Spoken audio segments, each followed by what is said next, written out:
the Lord, praise the Lord, praise the Lord, praise the Lord, praise the Lord, praise the Lord. அவருடைய சமூகம் நம்முடைய மத்தியிலே பிரத்யட்சமாய் இருக்கிறபடியினாலே விசுவாசம் உள்ளவர்களுக்கு ஸ்தோத்திரம் வழங்குங்கள். ஸ்தோத்திரம் ஸ்தோத்திரம் ஸ்தோத்திரம். Praise the Lord, praise the Lord, praise the Lord, praise the Lord, praise the Lord, praise the Lord.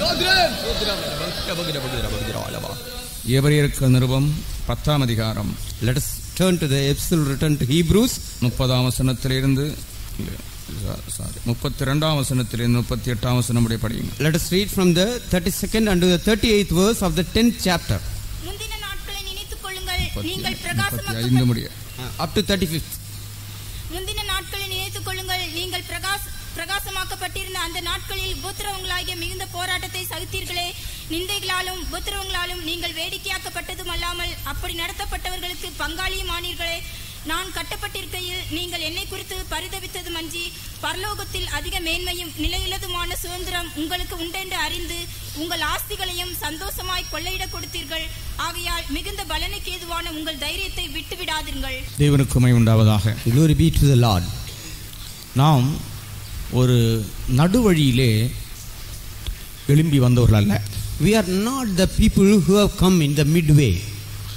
நம்முடைய வாழ்க்கைக்கு ஒரு நல்ல துவக்கம் உண்டு. Our life has a very good beginning.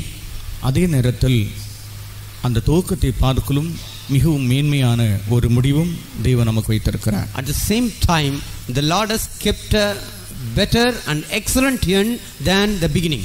துவக்கத்தை பார்க்கலும் முடிவு better and excellent end than the beginning. துவக்கத்தை பார்க்கலும் முடிவு நன்றாயிருக்க வேண்டும் என்பதுதான் தேவன் நம்மளை விரும்புகிற விசேஷித்த காரியம். The special thing that the Lord desires in us is that the end should be better than the beginning. எபிரேய சபையாருக்கு பரிசுத்த பவுல் எழுதும் பொழுது சில விசேஷிக்கப்பட்ட காரியங்களை அவர்களுக்கு எழுதி வருகிறார். Apostle Paul writing to the church in Hebrews, he is writing certain special and excellent matters. அதாவது பவுல் மற்ற சபைகளுக்கு எழுதின நிருபங்களை பார்க்கலும் எபிரேய நிருபமானது ஒரு ஆழமான பகுதியாயிருக்கிறது. Then all other epistles written to other churches by Paul, this epistle written to Hebrews is a more deeper one. பழைய ஏற்பாட்டு காலத்து விசுவாச வீரர்களை குறித்தும் அவருடைய ஆராதனை முறைகளை குறித்தும் நித்தியத்தின் நிலவரங்களை குறித்தெல்லாம் தெளிவாக பரிசுத்த பவுல் எபிரேயருக்கு எழுதியிருக்கிறார். Apostle Paul has written unto Hebrews clearly about the Old Testament saints' lives and their worshipping service, their manner of worship and their spiritual meaning and the coming eternity also. அவர்கள் செய்யக்கூடியதான ஆராதனை பரலோகத்தின் நிழலுக்கும் சாயலுக்கும் ஒத்திருந்தது என்பதை பற்றி பழைய ஏற்பாட்டு பரிசுத்தவான்களை ஞாபகப்படுத்தி நம்முடைய ஆராதனையுடைய முக்கியத்தை குறித்தும் அவர் எழுதியிருக்கிறார். Calling unto remembrance the worship and service made by the Old Testament saints, he says it is the shadow and the type of the heavenly of the service in heaven. கர்த்தருக்கு ஸ்தோத்திரம். Praise be to God. இந்த ஸ்தலத்திலே அவர்களுடைய வாழ்க்கையினுடைய ஆரம்ப நாட்களை அவருடைய நினைவுக்குள்ளே கொண்டு வர விரும்புகிறார். Here he wants to call unto remembrance the former days of their lives. நீங்கள் முந்தின நாட்களை நினைத்துக் கொள்ளுங்கள். But call to remembrance the former days. இங்கே இருக்கிற நாம் அனைவரும் நம்முடைய வாழ்க்கையினுடைய ஆரம்பத்தை நன்றாக நினைக்க கடமைப்பட்டிருக்கிறோம். We who all are gathered here now are bound to remember our former days. ஒரு மனிதனுடைய ஆவிக்குரிய வாழ்க்கையிலே விழுகையும் ஆபத்தும் சம்பவிக்கிறதுக்கு முக்கிய காரணம் என்னவென்றால் அவன் தன்னுடைய ஆரம்ப நாட்களை நினைக்காமல் போவதே. The most important reason for falling and trappings that happen in the spiritual life of a man is that he forgets to remember his former days. ஆரம்ப நாட்கள் என்று சொல்லும் பொழுது அதில் இரண்டு பகுதி இருக்கிறது. ஒன்று அவனுடைய முந்தின வாழ்க்கை. Former days have two aspects, that is, one is the earlier life. இரண்டாவது அந்த நிலையிலிருந்து தேவன் அவனை தூக்கி எடுத்து அவனுக்குள்ள ஒரு நற்கிரியை துவங்கின நாட்கள். Second are the days in which the Lord lifted him up from such a life and started a good work in him. இந்த இடத்திலே பரிசுத்த பவுல் குறிப்பிடுகிற பகுதி என்னவென்று கேட்டால் அவருடைய ஆவிக்குரிய வாழ்க்கையினுடைய ஆரம்ப நாட்களை குறிப்பிடுகிறார். Here Apostle Paul denotes the beginning days of his spiritual life. எடுத்துக்காட்டாக இஸ்ரவேல் ஜனங்களுடைய ஆரம்ப நாட்களை பற்றி சொல்லும் பொழுது, for example, when saying about the initial days of the people of Israel, எரேமியாவின் புத்தகம் 31ஆம் அதிகாரத்தினுடைய 32வது வசனத்திலே அவருடைய ஆரம்ப நாட்களை பற்றி ஆண்டவர் சொல்லுகிற நேரத்தில் அவருடைய பிதாக்களை எகிப்து தேசத்திலிருந்து அழைத்து அவருடைய கையை பிடித்த நாள் என்று சொல்லி இருக்கிறார்.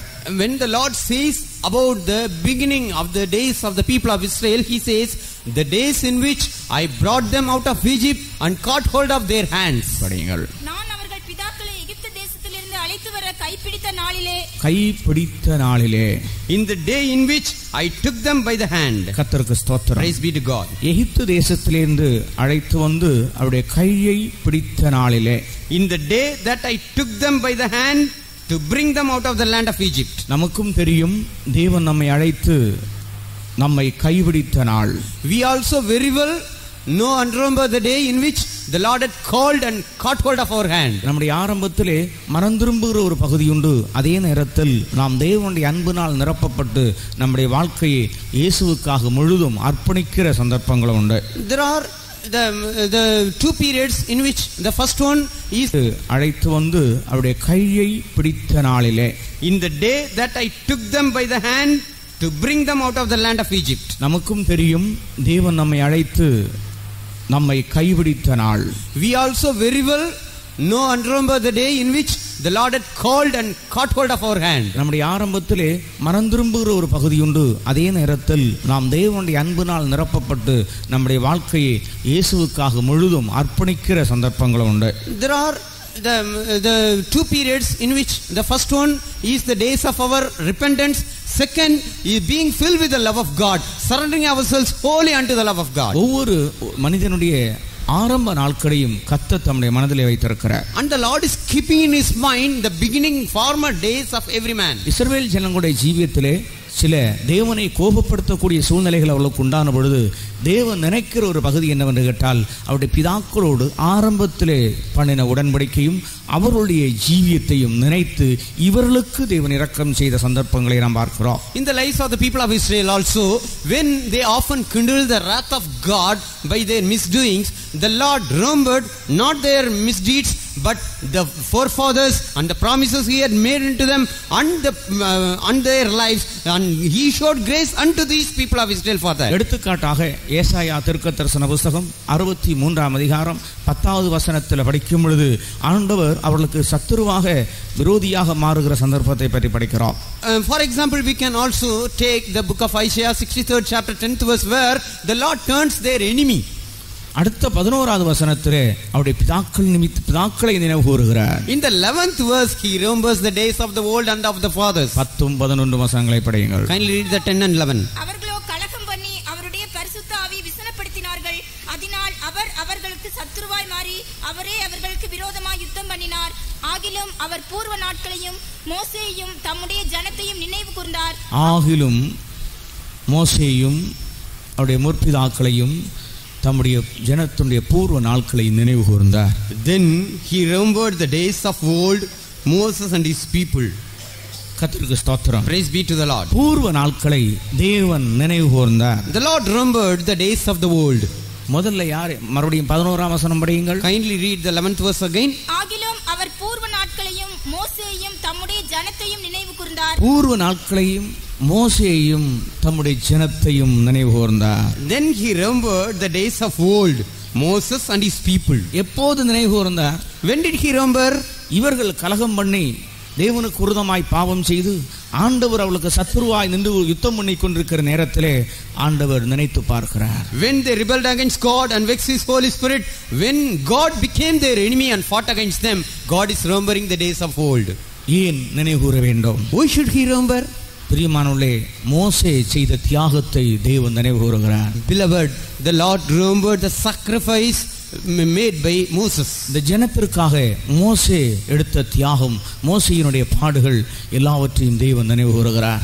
The sufferings and the sacrifice Moses made for the sake of these people, the Lord remembered everything. எகிப்தை விட்டு பார்வோனுடைய அரண்மனை விட்டு புறப்பட்டு வந்தது அல்ல, அவன் ஒவ்வொரு நாளும் பார்வோனுக்கு முன்பாக போய் நின்று ஜனத்துக்காக அவன் செய்கிற யுத்தம் அது ஒரு பயங்கர யுத்தமாயிருந்தது. Not the matter of him leaving Egypt and the palace of the Pharaoh, but after again turning back to Egypt, he stood every day before Pharaoh and fought with him. ஒவ்வொரு முறையும் போய் பார்வோனிடத்துல போய் ஒரு அற்புதம் செய்வான். Every time he will go and do a miracle and a wonder before Pharaoh. அனுப்பி விடுறதும் ஆண்டவர் தான். God is the person who sends him. ஒரு முறை போயாச்சு. Once he had went there, அவன் கீழ்ப்படியவில்லை. he did not obey. ரெண்டு முறை போயாச்சு. Second time he went there. ஆண்டவர் சொல்ல மறுபடியும் போக சொல்றார். And the Lord says you go again there. பார்வோன் கீழ்ப்படிஞ்ச பாடல்ல. Pharaoh is not obeying. மறுபடியும் போக சொல்றார். And the Lord commands Moses to go again. மறுபடியும் அற்புதம் செஞ்சிட்டு வர்றான். Once again he goes and does a wonder there. உண்மையா நானா போயிருக்கவே மாட்டேன்.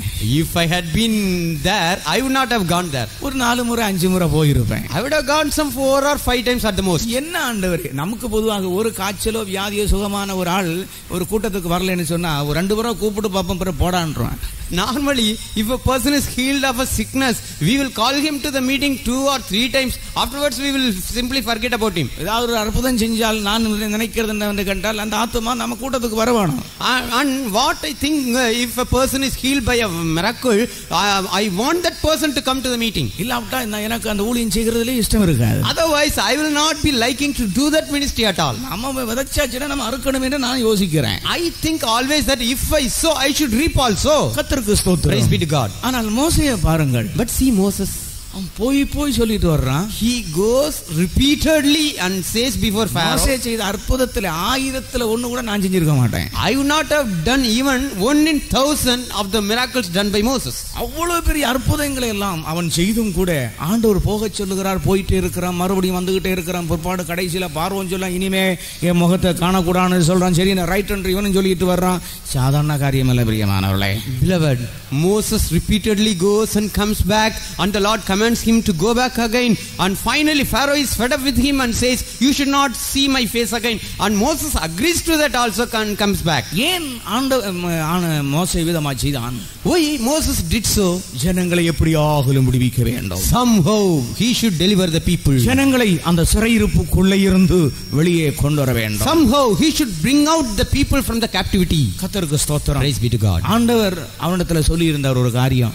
The Lord had spoken to him one thing. என்னாகும் 11ஆம் அதிகாரம் 12ஆம் வசனத்தை படிக்கும் பொழுது, if you turn to Numbers 11 chapter 12th verse, ஆண்டவர் சொல்லி இருந்தார், இந்த ஜனங்கள் எல்லாம் ஒரு தகப்பன் ஒரு தோளிலே சுமந்து மார்பில் அணைத்து கொண்டு போகிறது போல மோசே நீ இப்படி கொண்டு போகணும் இவங்களன்னு சொல்லி இருந்தாராம். And the Lord had told Moses that as a father carrieth his son upon his shoulder, you should carry them in thy bosom as a nursing father beareth the sucking child. படிங்க. என்னாகும் 11:12. இவருடைய பிதாக்களுக்கு நான் ஆணையிட்டு கொடுத்த தேசத்துக்கு நீ இவர்களை முளை என்கிற பாலகனை தகப்பன் சுமந்து கொண்டு போவது போல உன் மார்பிளை அணைத்துக் கொண்டு போய் என்று நீர் என்னோட சொல்லும்படி இந்த ஜனங்களை எல்லாம் கற்பந்தரித்தேனே, இவர்களை பெற்றது நான். ஆண்டவர் சொன்னாரா மோசேகிட்ட. And the Lord had spoken to Moses like this. ஒரு தகப்பன் தன் பிள்ளையை சுமந்து மார்போடு அணைத்து கொண்டு போகிறது போல நீ இவர்களை கொண்டு போ. Carry them in thy bosom as a nursing father beareth the sucking child. 5-10 சுமக்கிறதுக்கு 5-10 1000 How many were the children of Israel? 5 or 10 or 1000 or 2000? புருஷர்களே 6 லட்சம். The men themselves were 6 lakhs in number. புருஷர்கள் சொல்லும்போது 20 வயசுக்கு மேற்பட்ட குரூப்.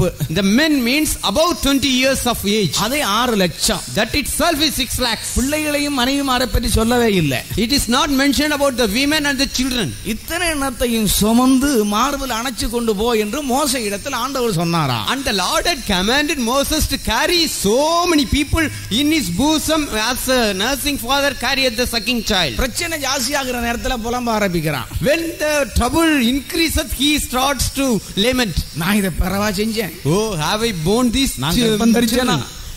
நான் கர்ப்பமா தரிச்சேன். Have I conceived them? எனக்கு ஏன் இந்த தலைவலி? Why this headache to me? இதெல்லாம் சுமக்கிறதுக்கு நான் என்ன செய்ய? What shall I do to bear everything? பிரியமானவர்களே, நாம் சிந்தித்து பார்ப்போம் அந்த மனிதன் அந்த ஜனத்திற்காக என்ன பாடுபட்டான் என்று. Beloved, let us consider how much this man has suffered for those people. கர்த்தருக்கு ஸ்தோத்திரம். Praise be to God. ஆகையினால்தான் தேவன் இந்த ஜனத்துக்கு சத்துருவாக எழும்புகிற நேரத்திலே ஒரு காரியத்தை யோசித்து பார்க்கிறார். அந்த மோசேயை நினைத்து பார்க்கிறார். Therefore, when the Lord becomes the enemy unto these people, he remembers the days of the old Moses and his people. அருமையான தேவனுடைய ஜனங்களே, நானும் நீங்களும் ஆண்டவருக்கு பிரியமில்லாத காரியங்களை செய்யும் பொழுது நமக்காக பாடுபட்ட, நமக்காக ஜீவனை கொடுத்த, இந்த சத்தியத்துக்காக தியாகம் பண்ணின முற்பிதாக்கள் அப்போஸ்தலரை தேவன் நினைவு கூறுகிறார். Beloved people of God, whenever we rebel and sin against the Lord, the Lord remembers the saints of God who had sacrificed their own lives for us, who had given their own lives for us, who had brought us into this salvation. இந்த சுவிசேஷத்துக்காக, இந்த ஊழியத்துக்காக தங்களையும் தங்களுக்குள்ள எல்லாவற்றையும் தியாகம் பண்ணிக்கொண்டு எல்லாவற்றையும் வீசிக்கொண்டு வனாந்தரத்திலே இறங்கி கர்த்தருடைய முகத்தை நோக்கி பார்த்து கொண்டு இந்த ஜனத்துக்காக நின்ற பரிசுத்தவான்களுடைய முகத்தை கர்த்தர் நினைத்து பார்க்கிறார். And the Lord remembers the faces and countenance of the saints of God who, denying and hating everything they had, came into this wilderness looking upon the face of the Lord alone. கர்த்தருக்கு ஸ்தோத்திரம். Praise be to God. இந்த காலை நேரத்திலே கர்த்தர் உன்னுடைய முந்தின நாட்களை நினைத்து பார்க்கும்படி உன்னை ஞாபகப்படுத்துகிறார். In this morning the Lord reminds you to remember the days of your old. முந்தின நாட்களை நினைத்துக் கொள்ளுங்கள். Remember your former days.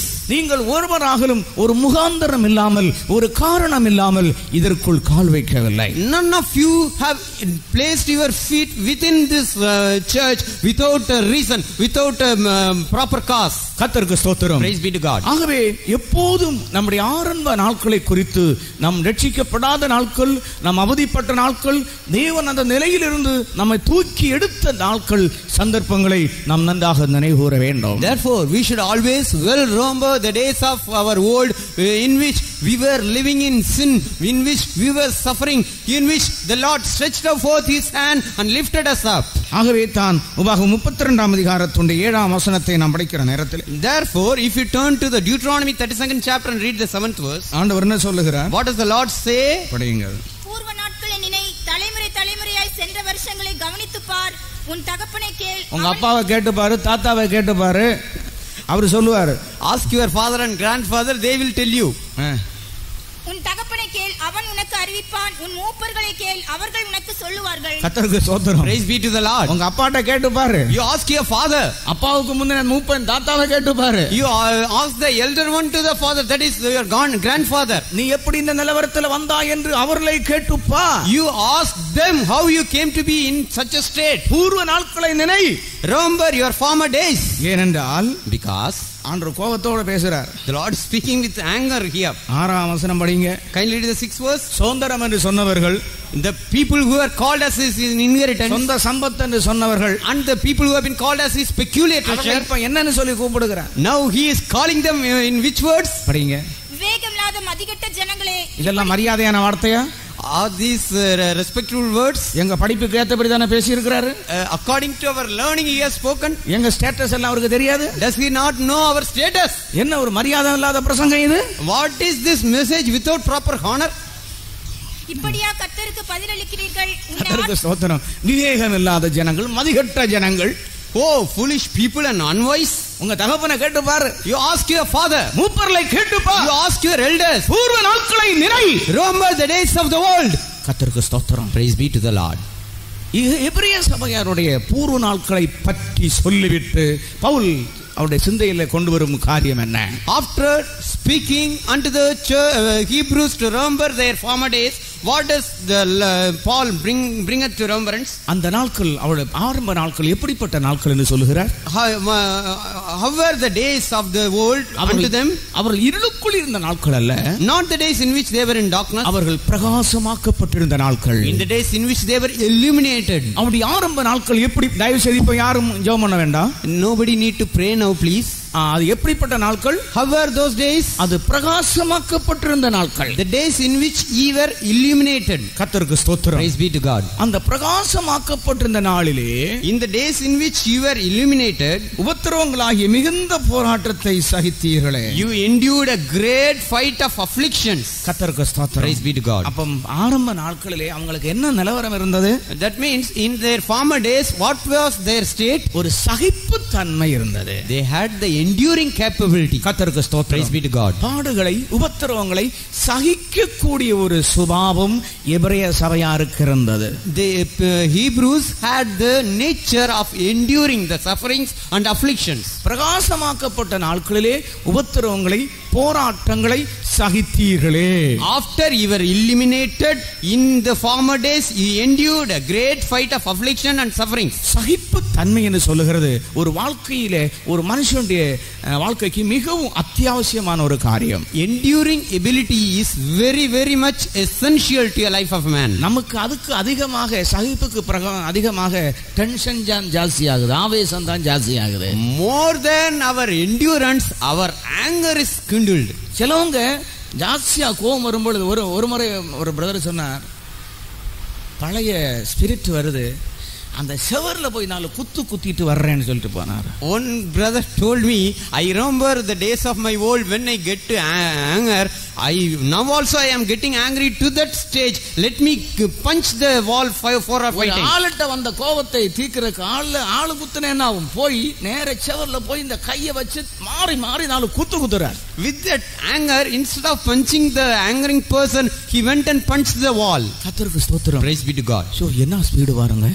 See what a nature he has. Pressure எவ்வளவு பயங்கரமா How இருக்கு. much will be the tension and pressure? பிரியமான தேவனுடைய ஜனங்களே, Beloved children of God. ஆனால் இங்கே இவர்களை பற்றி சொல்லும் பொழுது, But here saying about them, மிகுந்த போராட்டத்தை சகித்தீர்களே. he endured a great fight of afflictions. மிகுந்த உபத்திரவத்தை நீங்கள் சகித்தீர்களே. He endured a lot of sufferings. கர்த்தருக்கு ஸ்தோத்திரம். Praise be to God. சகிப்பு என்கிறது ஒரு தேவனுடைய பிள்ளைக்கு மிகவும் அவசியமாயிருக்கிற. Endurance is very much essential for a child of God. பொதுவாக உலகத்துல சொல்லுவாங்க பொறுத்தவன் பூமி ஆளுவான் என்று. Generally they say in the world, the patient person will rule over. இயேசு சொன்னார், சாந்த குணமுள்ளவர்கள் பாக்கியவான்கள், அவர்கள் பூமியை சுதந்தரிப்பார்கள். And Jesus said in the Beatitudes, blessed are they that are meek, they shall inherit the earth. சகிக்கிற ஒரு நிலவரம் என்று சொல்லுகிறது சாந்த குணத்தோடு சம்பந்தப்பட்ட ஒரு அனுபவம். The endurance is always linked to meekness.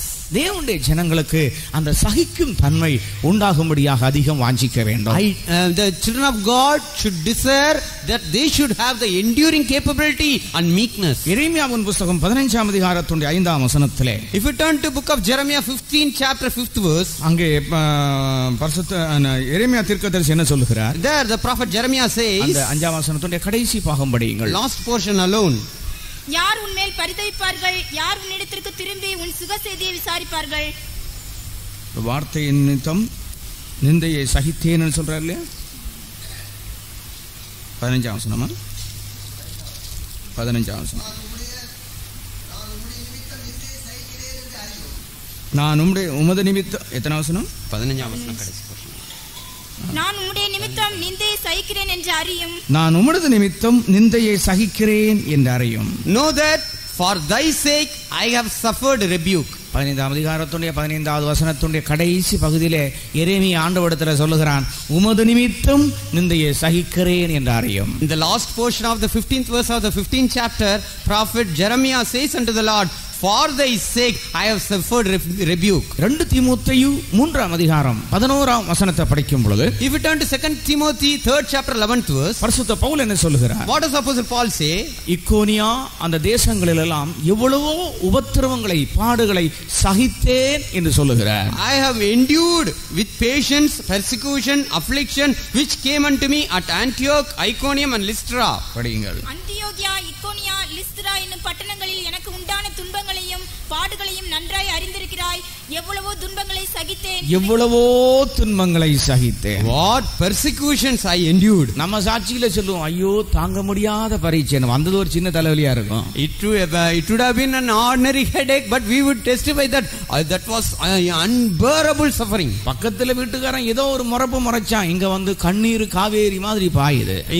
If the neighbor has stared at them for a while, immediately they will come here and shed tears like the river Kaveri. நமக்கு ஒரு சின்ன கஷ்டம் என்றால் அதை எவ்வளவு பெருசாக்கி கொள்ளுகிறோம். If a small affliction comes upon us, we boost it and boast upon that. பிரியமானவர்களே, நம்ம யாரும் கஷ்டப்படவில்லை. Beloved, we have not at all suffered. இயேசுவும் அப்போஸ்தலரும் பட்டதான பாடுகளை பார்க்கும் பொழுது நாம் அந்த எல்லையில இன்னும் போகவில்லை. If we compare the sufferings of Jesus and of the apostles, we have not even touched the boundary. நாம் ரொம்ப பாடுபட நாம் விரும்ப வேண்டும். We should desire to suffer more. எத்தனையோ பாடுகளை நான் சகித்தேன். I have what sufferings I have endured. கொரிந்திய சபையாருக்குள்ளேயும் கூட சிலருக்குள்ளே அப்படிப்பட்ட அனுபவம் இருந்ததாக பரிசுத்த பவுல் எழுதுகிறார். Apostle Paul writes that even amidst the people in Corinth such an experience was there. 2 கொரிந்தியர் 11ஆம் அதிகாரம் 9 10 வசனங்களை படியுங்கள். 2 Corinthians 11th chapter, kindly read the 9th and 10th verses.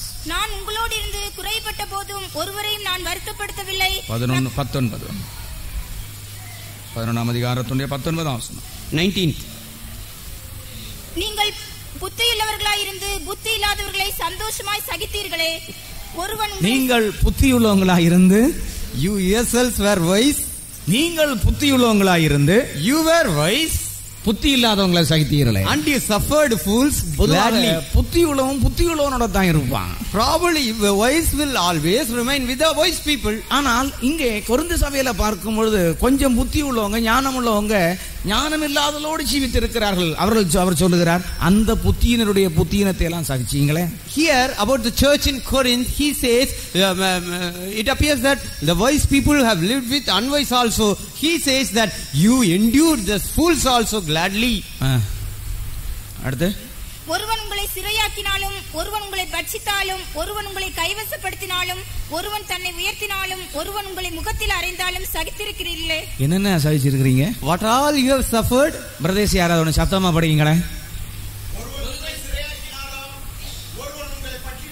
ஒருவன் உங்களை சிறையாக்கினாலும் ஒருவன் உங்களை பிடிச்சு ஜெயில கொண்டு போனாலும், If a person takes you into jail, into bondage, ஒருவன் உங்களை பட்சித்தாலும், if a man devour you, அதோட இருந்து எல்லாம் கொள்ளையடிச்சு கொண்டு போனாலும், or if a man takes as a spoil everything you have, ஒருவன் உங்களை கைவசப்படுத்தினாலும், if a man take of you, ஒருவன் தன்னை அதாவது ஒண்ணும் இல்லாம இருந்துகிட்டு ரொம்ப தூக்கிட்டு இருப்பான். if a man exalteth himself, he may be nothing, but he will be exalting himself. ஒருவன் முகத்தில் அரைஞ்சு வேற எங்க அரைஞ்சா பரவாயில்ல. If he had smitten anywhere else, it's all right. முகத்தில் அரைஞ்சு என்ன இருக்கும்? மனுஷன் பாதுகாக்கிறதே இவ்வளவு ஏரியா தான். Because man is very much protective of his head and face. கர்த்தருக்கு ஸ்தோத்திரம். Praise be to God. எலும்பி நின்னு பண்ற மேக்கப் எல்லாம் இவ்வளவுலையும் தான். And all the makeup done is only to the face. அதுல ஒரு அரை அரைஞ்சா எப்படி? What will happen if he is smitten on the face? அங்க காரி துப்புனா எப்படி? If he is spat on that, how it will be? இப்போ பொதுவாக சொன்னா ஆளு நல்ல அழகா இருக்கு. ஏன்னா இதுல இவ்வளவு தான். இது அழகு. மேக்கப் இவ்வளவு தான். Generally the beauty or the handsomeness of a person is measured by his face. அங்க அடி விழுந்தா எப்படி? What will happen if he is smitten on there? இன்றைக்கு தான் காலையில மேக்கப் எல்லாம் பண்ணி சர்ச்சுக்கு வந்துட்டு இருக்கீங்க. Today morning only you have made up and brought coming to the church. வர்ற வழியில ஒருத்தன் பலார்னு போட்டா என்ன பண்ணுவீங்க? Endured if you are slapped hard by another person, what will happen? பஸ்ல இருந்து இறங்குற நேரத்துல ஒருத்தன் மேல இருந்து வெத்தல பாக்க துப்பி விடுறான் முகத்துல. When you are descending from the bus, if a person spat on you with all the bitter leaves and the juice. கொரிந்து சபையார்ட்ட கேட்டால் அவர்கள் சொல்வார்கள் இதெல்லாம் நாங்க சகிச்சோம்ன்றார்கள். If you ask the church in Corinth, they will say, yes, we have joyfully endured. மிகுந்த உபத்திரவங்களை சகித்தீர்களே. You endured great persecution. அருமையான தேவனுடைய ஜனங்களே, Beloved children of God, நம்முடைய வாழ்க்கையில என்ன பாடுகளை நாம் சகிக்கிறோம்? what suffering do we endure in our lives? வேத வாக்கியம் என்ன சொல்லுகிறது? What does the scripture say? அவரோடு கூட பாடுகளை சகித்தோமானால் அவரோடு கூட ஆளுகை செய்வோம். If we suffer with him, we shall reign with him also. நாம் பாடுபட்டால் ஆளுகை செய்வோம் என்று சொல்லவில்லை, பாடுகளை சகித்தால் நாம் ஆளுகை செய்வோம். It is not mentioned that if we suffer we will rule with him. There it is told, if we endure the suffering we will rule with him. நாம் ஆண்டவருக்காக நம்முடைய ஜீவியத்தை அர்ப்பணித்து ஆண்டவருக்காக நாம் பாடுபட வேண்டும். We should surrender our lives unto the Lord and we should suffer for God. மிகுந்த போராட்டமாகிய உபத்திரவங்களை நீங்கள் சகித்தீர்களே. You have endured great amount of persecutions. அடுத்த வசனம் படிங்க. Kindly read the next verse. நிந்தைகளாலும் உபத்திரவங்களாலும் நீங்கள் வேடிக்கையாக்கப்பட்டதும் அல்லாமல் அப்படி நடத்தப்பட்டவர்களுக்கு பங்காளிகளும் ஆனீர்கள். நிந்தைகளாலும் உபத்திரவங்களாலும் நீங்கள் வேடிக்கையாக்கப்பட்டதும் அல்லாமல், You were not only made a gazing stock both by reproaches and afflictions. அதாவது நிந்தை அவமானம் வர்றது இயல்பு, அதுல வேடிக்கை காட்டுறது ரொம்ப பயங்கரம். It is natural, the reproaches and shame may come, but if you are made a gazing stock, it is terrible. வேடிக்கைன்னு சொன்னா என்ன?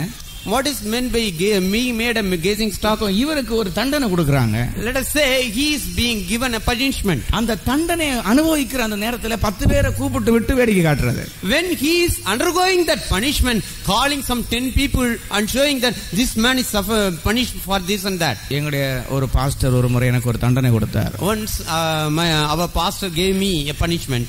நான் சிறு பையனாய் விசுவாச வீட்டில் இருக்கும்போது I was in the faith as a little boy. அந்த தண்டனைக்கு எந்த காரணமும் இல்லை. There was no reason for that punishment at all. அவருக்கு ரொம்ப டென்ஷன் ஆகி போச்சு. He was much tensed.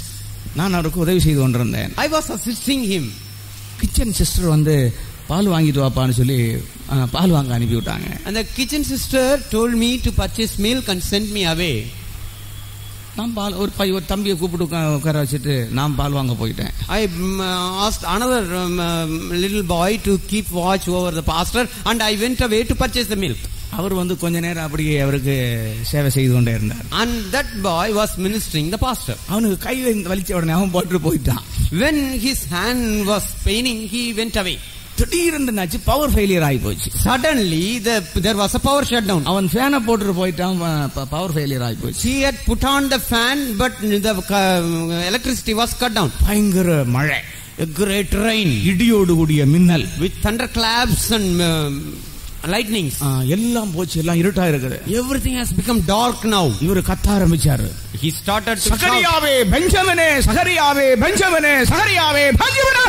Oh, Zachariah, Benjamin, Zachariah, Benjamin. Alternately he started to call out. பெஞ்சமினையும் காணல, சகரியாவையும் காணல. No Zachariah, no Benjamin. பக்கத்துல நின்றவர்கள் எல்லாரும் ஓடி கூறினார்கள். All the other people gathered together there. எந்த அப்பச்சான்னு கேட்டாங்க. They asked, oh, what is the matter? அவமார் ரெண்டு பேரும் எவிட. Oh, both of them are not here. அனுப்பின ஆளும் நல்ல பிள்ளை மாதிரி தூரத்துல நிக்குது. The person who sent me away also kept mum as a good one. பக்கத்திலே வர மாட்டேங்குது. She is not at all coming near. அல்லாட்ட அந்த அம்மாவுக்கு சொல்லணும் இல்லையா? That sister should have told the pastor, no? அது நல்ல பிள்ளை மாதிரி அப்பச்சான்னு சொல்லி நிக்குது. And she was standing as a good child. Oh, pastor, it is பெருமழை வந்தபடியினாலே நான் நனைஞ்சு போவேன்னு சொல்லி பயந்து ஒரு ரோட்டு ஓரமா ஒதுங்கினேன் 1 மணி நேரம். Because of the great rain, I was taking shelter in a nearby place on the road for 1 hour. காரியங்கள் எல்லாம் நடந்து முடிந்தது. Everything came to a conclusion. இவர் எல்லாரும் தூக்கி வெளியே கொண்டு உட்கார வச்சிருக்காங்க. And they all together brought him out and he was sitting out. நான் அப்படி மெதுவா வந்துகிட்டு இருக்கிறேன். I came slowly. கேட்டை விட்டு உள்ள வந்த உடனே When I came inside the gate, வாடா விடனாரு. You come here, he called me. நான் போனேன். I went. அங்க வைடான்றாரு. You place the milk packet there. குனியடானாரு. Bend down, he said. சரி நான் குனியடா. I hesitated and he once again asked me to bend down. சரி எங்க குனிஞ்சாச்சு. And I bent down. பக்கத்துல சின்ன teapoy இருக்கு. There was a small teapot there. அதுக்குள்ள நுழையிறாங்கறாரு. And he asked me to enter within the teapot. என்னடா இது? எனக்கு நுழைஞ்சு போக முடியாது. It is impossible to get into that. நான் ஒரு 17 வயசான வாலிபன். I am 17 years old young man. எப்படி இந்த சின்ன டீப்பாய்க்குள்ள நுழையிறது? How can I enter within this small teapot? நான் குறிஞ்சி எல்லாம் ட்ரை பண்ணி வாங்க உள்ள போயிட்டேன். I tried my level best and entered inside partly. என்ன கீழ்ப்படியணுமே. Because I have to obey. நான் அப்படி குனிஞ்சு நுழைஞ்சிட்டு இருக்கேன். I was trying to enter inside the teapot. எல்லா சிஸ்டர்ஸையும் கூப்பிடுறாரு. He called all the sisters. எல்லாரையும் கூப்பிடுறாரு. He called everybody there. நோக்கவனே. You come and see him. இதான் வேடிக்கை. This is being made a gazing stock. கர்த்தருக்கு ஸ்தோத்திரம். Praise be to God. ஐயா punishment கொடுத்தாலும் பரவாயில்லை.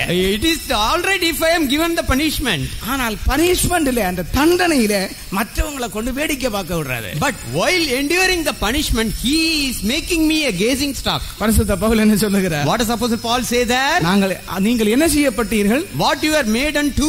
வேடிக்கையாக்கப்பட்டீர்கள். You are made a gazing stock. கர்த்தருக்கு ஸ்தோத்திரம். Praise be to God. முதலாம் கொரிந்தியர் 4ஆம் அதிகாரத்தில் We turn to 1 Corinthians 4th chapter. 9ஆம் வசனத்தை படிக்கும் பொழுது 9th verse if you read. பரிசுத்த பவுல் என்ன சொல்லுகிறார்? What does Apostle Paul say? நாங்கள் வேடிக்கையாக்கப்பட்டோம். மனுஷருக்கு மாத்திரமல்ல தேவதூதருக்கும் கூட வேடிக்கையானோம். For we are made a spectacle unto the world, even unto the angels, unto men. படிங்க. நாங்கள் உலகத்துக்கும் தூதருக்கும் மனுஷருக்கும் வேடிக்கையானோம். நாங்கள் உலகத்துக்கும் தூதருக்கும் மனுஷருக்கும் வேடிக்கையானோம். For we were made a spectacle unto the world, unto angels, unto men. அங்கே தூதர்கள் சொல்லுகிறது விழுந்து போன தூதர்கள். There the angels are the fallen angels. சாத்தானும் எங்களை வேடிக்கை காட்டினான். Even Satan were gazing upon us. பிரியமான தேவனுடைய ஜனங்களே, Beloved children of God. நம்முடைய ஜீவியத்திலே சில சந்தர்ப்பங்களில் மற்றவர்கள் நாம் தாழ்த்தப்படுகிறது மாத்திரமல்ல, வேடிக்கையாக வேண்டிய நிலவரம் வரக்கூடும். In our lives we may be humiliated, but even beyond that we may be made a gazing stock also. அப்படி நடத்தப்படுவர்களுக்கு நீங்கள் பங்காளிகள் ஆனீர்கள் என்று பரிசுத்த பவுல் சொல்லுகிறார். And Apostle Paul says you were made the partakers unto such. நமக்கு இன்றைக்கு இருக்கிற ப்ராப்ளம் என்னன்னா, ஒரு சின்ன காரியமானாலும் சகிக்க முடியதில்லை. Today the problem we have is that we are not able to endure even a small matter. மற்ற ஏதாவது மனுஷருக்கு முன்பாக ஒரு பிரச்சனை உண்டாச்சுன்னு சொன்னா அவங்களுக்கு முன்னால் இப்படி ஆயிடுச்சு. If a problem comes before others, we used to say, oh, before their eyes I was humiliated. காரணம் என்னன்னா, நம்ம தோலை இன்னும் உரிக்கல.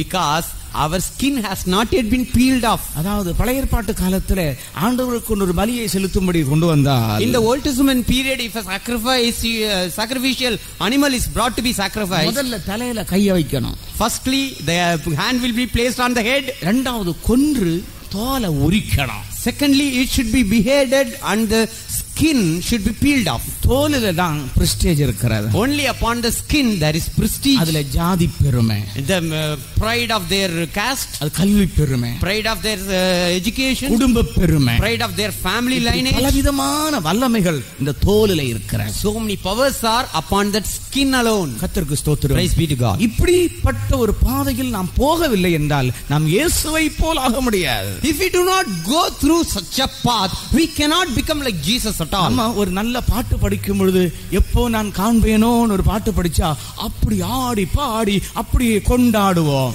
If we sing a song, when shall we see Jesus again? We will sing with all our spirit and enjoyment. காயங்களும் கண்டு முத்தம் செய்யடலாம் என்று சொல்லி பாடுவோம். நமக்கு ஒரு காயம் படும்போது தான் தெரியும் முத்தம் செய்வோமா என்ன என்று. We will sing that we will kiss all his wounds and scars.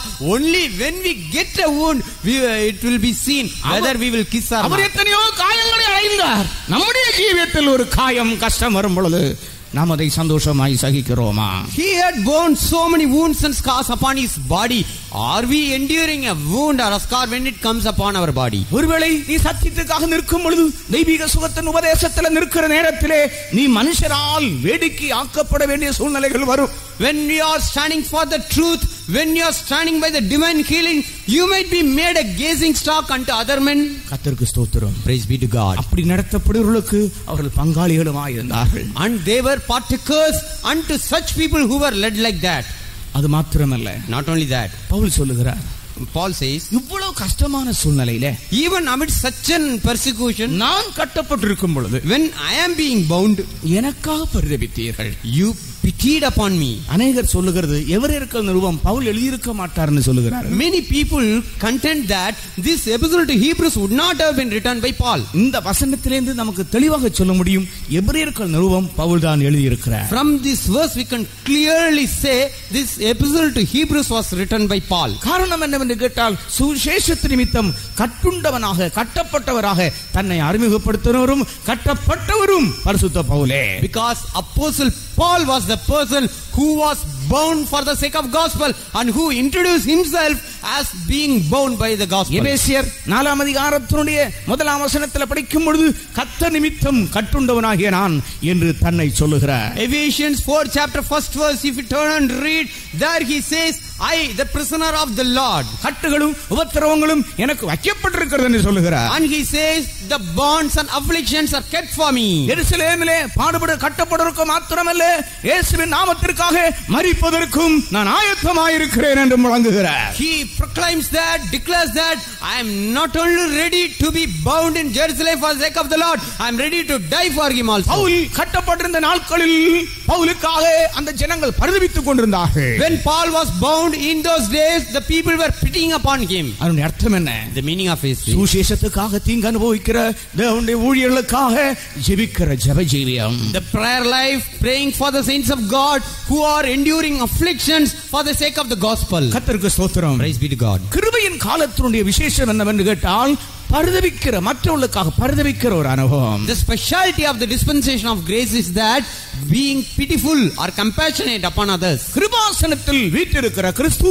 நம்முடைய பலவீனங்களுக்காக பரிதபிக்கிறார். The Christ who is seated on the throne of grace is moved on seeing our sufferings. நம்முடைய பலவீனங்களுக்காக பரிதபிக்க கூடாத பிரதான ஆசாரியர் நமக்கு இராமல் நம்மை போல சோதிக்கப்பட்டு நம்முடைய பலவீனங்களுக்காக பரிதபிக்க கூடிய பிரதான ஆசாரியரே நமக்கு இருக்கிறார். We have a high priest who is merciful upon us, pitying upon our sufferings. அப்படியானால் அதே சுபாவம் எபிரேய சபைகளுக்குள்ள இருந்தது. So Hebrews also had the same nature. சுவிசேஷத்தின் நிமித்தமாக கஷ்டங்களை அனுபவிக்கிற தேவனுடைய ஜனங்களை, தேவனுடைய ஊழியர்களை நினைத்து ஜெபிக்கிற, பரிந்து பேசுகிற ஒரு அனுபவம்.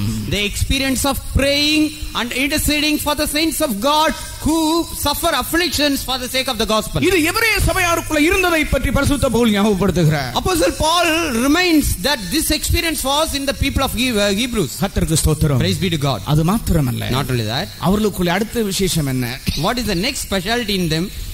படிங்கள். Kindly read that. பரலோகத்தில் அதிக மேன்மையும் நிலையுள்ளதுமான சுதந்திரம் உங்களுக்கு உண்டென்று அறிந்து உங்கள் ஆஸ்திகளையும் சந்தோஷமாய் கொள்ளையிட கொடுத்தீர்கள். கர்த்தருக்கு ஸ்தோத்திரம். Praise be to God. அவங்களுக்குள்ள ஒரு அறிவு இருந்தது. They had the knowledge. பரலோகத்திலே நிலையுள்ளதான மகிமையுள்ளதான சுதந்திரம் எங்களுக்கு உண்டு.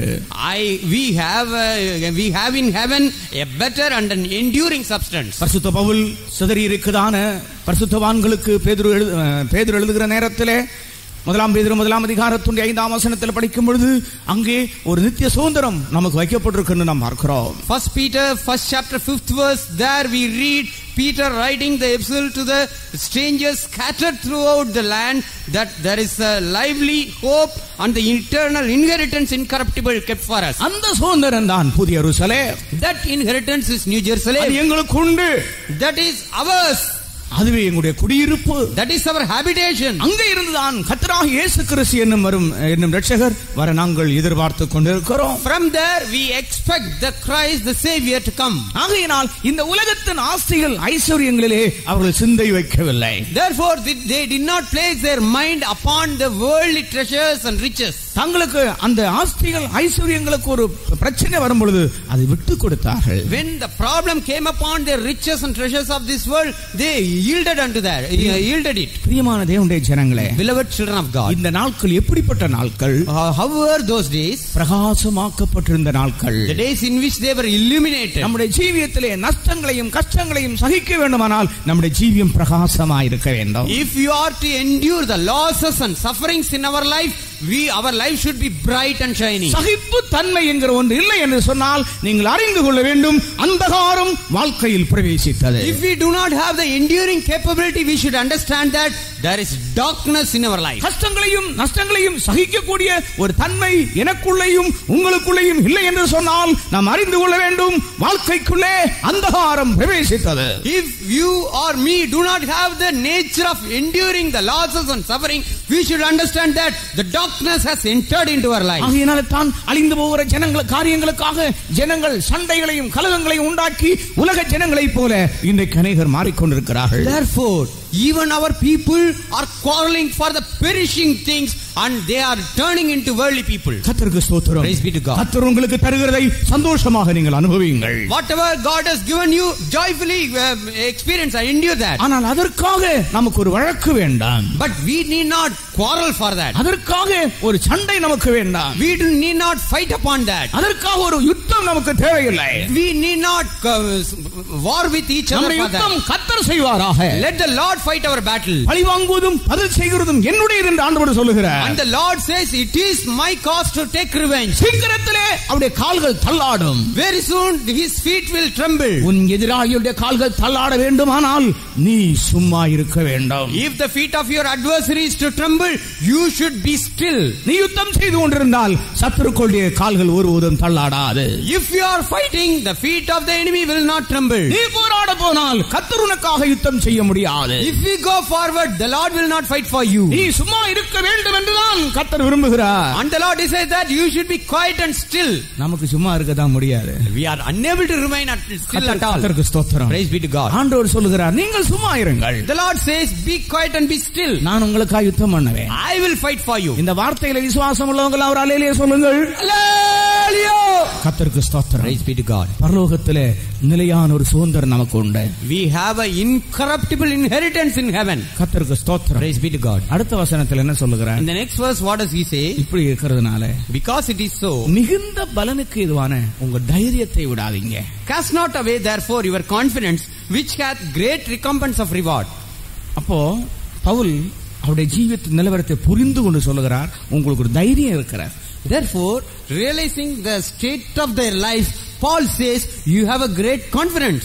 எந்த சந்தர்ப்பத்தில் அவர்கள் தைரியம் உள்ளவர்களாக இருக்கிறார்கள்? Under which circumstances they are confident? மிகுந்த போராட்டங்களை சந்தித்த நாட்களில், In the days in which they endured a great fight of afflictions, நிந்தைகளாலும் உபத்திரவங்களாலும் வேடிக்கையாக்கப்பட்ட நேரங்களில், when they were made a gazing stock both by reproaches and afflictions, தங்களுடைய ஆஸ்திகளும் சொத்துகளும் ஐஸ்வர்யங்கள் எல்லாம் மற்றவர்கள் கொள்ளை கொண்டு போன நேரத்தில், when others took the spoiling of their goods, they took it joyfully. நஷ்டங்களையும் கஷ்டங்களையும் சந்தித்த பொழுது, When they faced the losses and difficulties, அதை விஷயமாகவே அவங்க எடுக்கல. they did not mind it at all. ரொம்ப தைரியம் உள்ளவங்களா இருந்தாங்க. They were confident. பவுல் என்ன சொல்லுகிறார்? What does he say? மிகுந்த பலனுக்கு ஏதுவான இந்த தைரியத்தை விட்டு விடாதிருங்கள். Cast not away therefore your confidence, which hath great recompense of reward. இந்த தைரியம் எங்க இருந்து வந்திருக்கும்? From where this confidence would have come? இந்த தைரியம் எங்க இருந்து வந்திருக்கும்? From where this confidence would have come? இதை எப்படி பெற்றிருப்பார்கள் பிரியமானவர்களே? Beloved, how would have they received this confidence? அவர்கள் தைரியமாக இருக்க காரணம் என்ன? What is the reason for them to remain confident? அந்த தைரியம் எப்படிப்பட்ட தைரியம்? What kind of a confidence is that? நீதிமொழிகள் 28:1 படிக்கும் பொழுது, If we turn to the Proverbs 28 chapter 1st verse, நீதிமான்கள் எப்படி இருப்பார்கள்? how shall be the righteous? எப்படி இருப்பார்கள்? How shall be the righteous? நீதிமான்களோ சிங்கத்தை போல தைரியமாய் இருக்கிறார்கள். நீதிமான்களோ சிங்கத்தை போல தைரியமாக இருப்பார்கள். But the righteous are bold as a lion. இந்த சூழ்நிலையில் அவர்கள் தைரியமாக இருக்க காரணம் என்ன? What is the reason for them to remain bold in such a அதற்கு circumstances? சில காரணங்கள் உண்டு பிரியமானவர்களே. There are certain reasons behind it. நாம் Beloved. தைரியத்தை சம்பாதிக்கிற 7 பகுதிகள் இருக்கிறது. There are 7 aspects in which we earn our confidence. ஒரு தேவனுடைய பிள்ளைக்குள்ளே தைரியம் உண்டாக்கத்தக்க 7 காரியங்கள் உண்டு. There are 7 things which create confidence in a child of God. இந்த 7 காரியங்களும் மூலமாகத்தான் ஒரு மனுஷனுக்குள்ள தைரியம் உருவாக்கப்படுகிறது. Through these 7 things only in a man confidence is created. முதலாவது, Firstly, இயேசு கிறிஸ்துவின் இரத்தத்தினால், by the blood of Lord Jesus Christ. எபிரேயர் 10:20. Hebrews 10:20. அந்த மார்க்கத்தின் வழியாய் பிரவேசிப்பதற்கு அவருடைய இரத்தத்தினாலே நமக்கு தைரியம் உண்டாயிருக்கிறபடி அவருடைய இரத்தத்தினாலே நமக்கு தைரியம் உண்டாயிருக்கிறது. Having therefore boldness to enter into the holiest by the blood of Jesus. அந்த மார்க்கத்தின் வழியாக, By that new and living way. எந்த மார்க்கத்தின் வழியாக? Which way? புதிதும் ஜீவனுமான மார்க்கம். By the new and living way. இடுக்கமும் நெருக்கமான மார்க்கம். The straight and narrow way. பாடுகளும் உபத்திரவங்களும் நிறைந்த மார்க்கம். The path filled with afflictions and sufferings. இந்த மார்க்கத்தின் வழியாய் பிரவேசிப்பதற்கு, To enter through this way. அவருடைய இரத்தத்தினால் நமக்கு தைரியம் உண்டாயிருக்கிறது. We have the boldness through the blood of Jesus. கர்த்தரை கொண்டு போகிற உபத்திரவத்தின் மார்க்கத்தின் வழியாய் பிரவேசிப்பதற்கு உனக்கு தைரியம் உண்டோ? Are you bold enough to enter in the way of persecution the Lord is leading you through? Pavul என்ன சொல்லுகிறார்? What does Paul say? இரத்தத்தினாலே நமக்கு தைரியம் உண்டாயிருக்கிறது. By his blood we are confident. அப்பொழுது பாடுகள் கஷ்டங்கள் வருகிற நேரத்தில், Therefore when the sufferings and afflictions come, ஒரு பிள்ளை அதைரியப்படுறாள். அப்ப நீ என்ன செய்யணும்? at that time what you should do?